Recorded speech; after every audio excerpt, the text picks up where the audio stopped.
It's February 25 at noong 1986, ito ang Day 4 ng People Power Revolution na nagpatalsik kay President Ferdinand Marcos.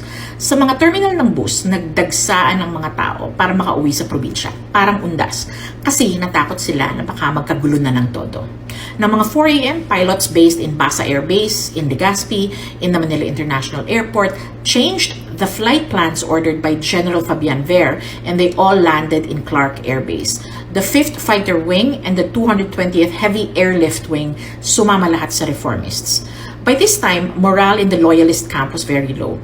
The officers closest to Ver na hindi niya kamag-anak all defected to the reformist side.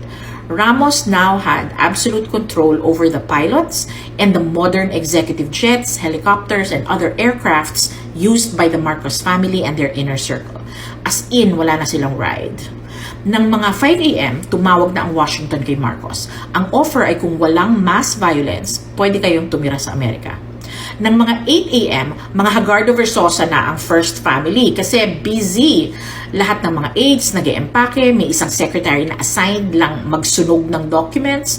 Sina Greggy Araneta at Tommy Manotoc, presidential in-laws, ang nag-supervise ng pag-create ng yaman ng pamilya, including hundreds of thousands of dollars in gold bullions and bonds, more than $1 million worth of freshly printed pesos, as well as artifacts and jewels. These were delivered by boat to the lawn near the U.S. Embassy. Cory rejected the idea of being inaugurated as president in Camp Crame, where Ninoy was first taken. Tsaka, ang dami kayong political prisoners na na-torture, pinatay dun. Bad juju. Instead, she selected Club Filipino in San Juan. Nang mga 10 a.m., Cory and Doy were sworn into office. Ang EO number 1 ni Cory, ginawang Prime Minister si Doy, Defense Minister si Enrile, at ginawang AFP Chief of Staff si Ramos. Nang mga 12 noon, Marcos was also sworn into office as president.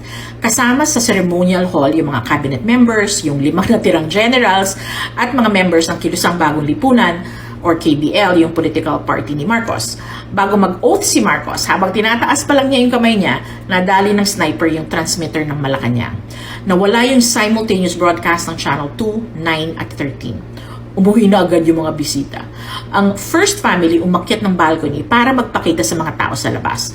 Naka-formal yung dalawang mag-asawa, nakaputi yung dalawang babae, si Bongbong naka-fatigue pa din.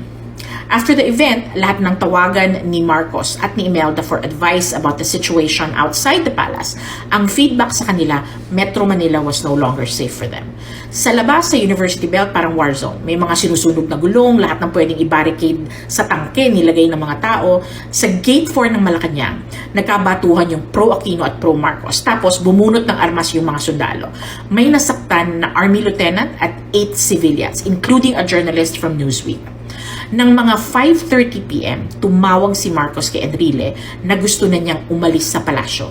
Tommy Manotoc called his contacts in the U.S. Embassy to help with their transport out of Malacañang. The Americans asked Prime Minister Cesar Virata to ask Cory for the conditions of the safe passage out for Marcos. Ang sabi ni Cory, my only condition is that he leaves the country.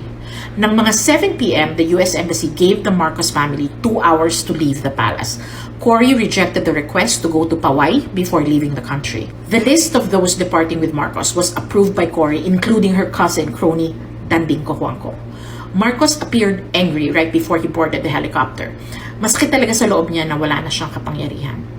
The first family and their favorite cronies were evacuated by air and their properties were ferried to the U.S. Embassy on a small boat before being taken to Clark Air Base. Nang mga 10 p.m., Ambassador Bosworth called Cory to say that Marcos had left.